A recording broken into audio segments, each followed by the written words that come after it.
Hey PoE enjoyers, welcome to part 2 of doing Magic Find Wrong for Science. We've made some improvements, but we're still far from optimal. Will we make currency this time around? Are we going to get more divination cards than we did before? Does a stricter loot filter actually help? Is quantity on your gear really that important? Let's find out. I swapped over to a dedicated Magic Find character and I'm ready to share my results. First off, the character. I swapped away from my Impending Doom Pathfinder as you can't really add quantity on. Instead, I'm running a Caustic Arrow Pathfinder.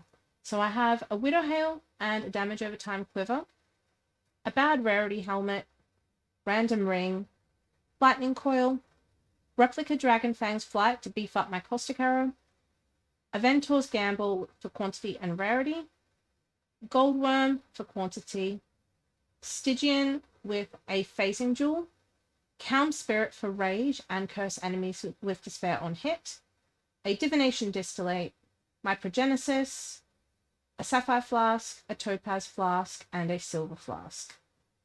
There's nothing too fancy going on with the skill tree. I'm using a Green Nightmare for suppression, a Warrior's Tale over here with some suppression, some flask effect, and some movement speed tattoos. I'm running an Elegant Hubris with Caspero so that I don't have to worry about any stat requirements for my gear. I'm running Immutable Force and Blood Notch for survivability. I have a +1 level of all dexterity skill gem tattoo over here. Corrupted Blood Jewel, a Watcher's Eye for malevolence and physical damage from hits taken as fire damage. Then I'm running 2 Chaos Large Clusters for damage, as well as 3 Brood for Potency and Student of Decay medium cluster jewels, and 1 Spiked Concoction Brood for Potency medium cluster jewel. My method was very similar to last time. I'm running Crimson Temple maps with at least 75% quantity, Gilded Divination, Ambush, Harbinger, and Cartography Scarabs. My sextants are Enraged Strongbox, 2 additional Strongboxes, Beyond, and Map Boss is accompanied by a Harbinger. I'm using 7th Gate on the Atlas to be able to put Ambush on the map device.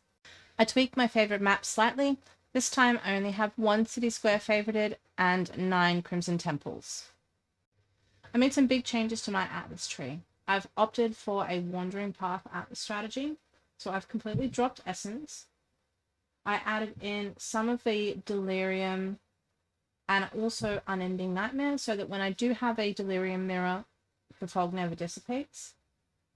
I really like Wandering Path for Magic Find. It means that your notable Atlas passives don't give anything. However, all of the small passives are doubled.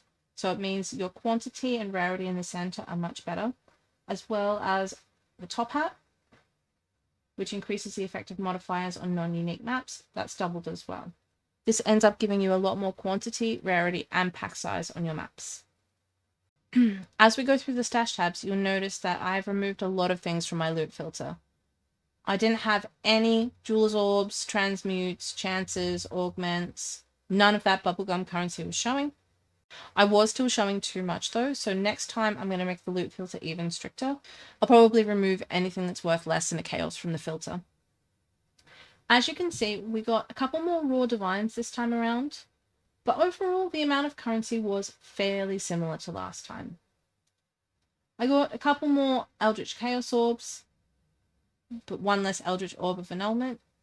We got a lot less tainted currency this time around, and that's because with Wandering Path, we don't have the notables that increase the amount of the tainted currency we get from the bosses. In fact, we took Endless Tides so that we couldn't get bosses at all. That's because my character doesn't do that much damage, and I didn't think I'd be able to kill them quickly enough. We got a lot of maps. We got less Scarabs this time because we didn't have the node for increased number of operative strongboxes.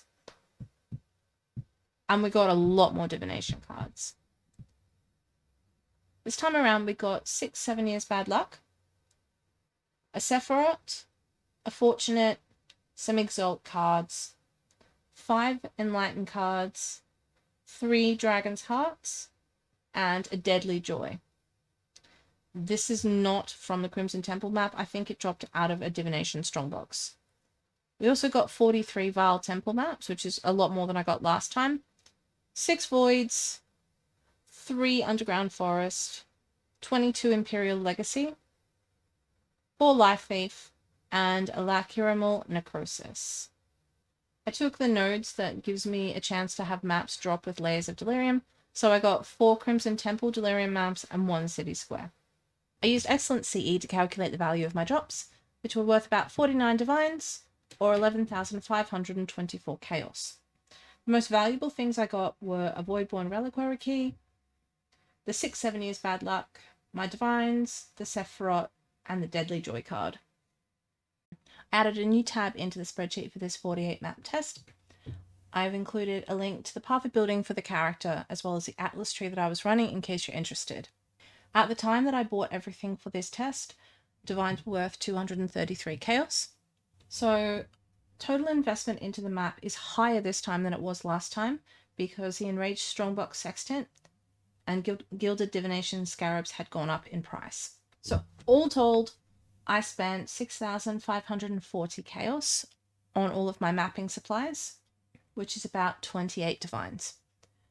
My raw profit was 11,524 Chaos, or 49 Divines, which means I made a net profit of 4,984 Chaos, or 21.3 Divines. It was still taking me about 8 minutes per map, so I made roughly 3.3 Divines per hour of profit, but this doesn't include any of the uniques or clusters that I dropped. I didn't drop too much in the way of valuable uniques or clusters.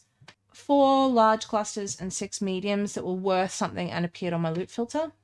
And I only picked up a few uniques that had a bit of value or had an interesting corruption. So I got 1 Malachi's Mark Gloves with a cast speed corruption, Surge Binders with a vulnerability corruption, and I got a well-rolled Incandescent Heart, Impulse's Broken Heart, and Cosprey's Will, which will hopefully sell for a decent amount. If I included what all of these Divines and potentially Cluster Jewels were worth, my Divines per hour is probably more likely to be around 4 Divines per hour, which is not amazing, but is significantly better than it was last time with no magic find on the character. My character only had a moderate amount of quantity and rarity, 40 quantity with my Divination Distillate up, and 158 rarity. Even this moderate amount of quantity and rarity resulted in at least 1 divine more in profit, which means it does actually make quite a big difference to have some quantity and rarity on your character. The reason that I went for this amount of quantity, just from Aventor's, Goldworm, and Divination Distillate, is that's actually pretty easy to fit into a character. A lot of characters are able to run this much quantity and rarity without losing too much survivability or damage. I did not get the big jackpot and apothecary card, which I'm not surprised about. I've run less than 100 maps, and going that long without an apothecary is not surprising at all.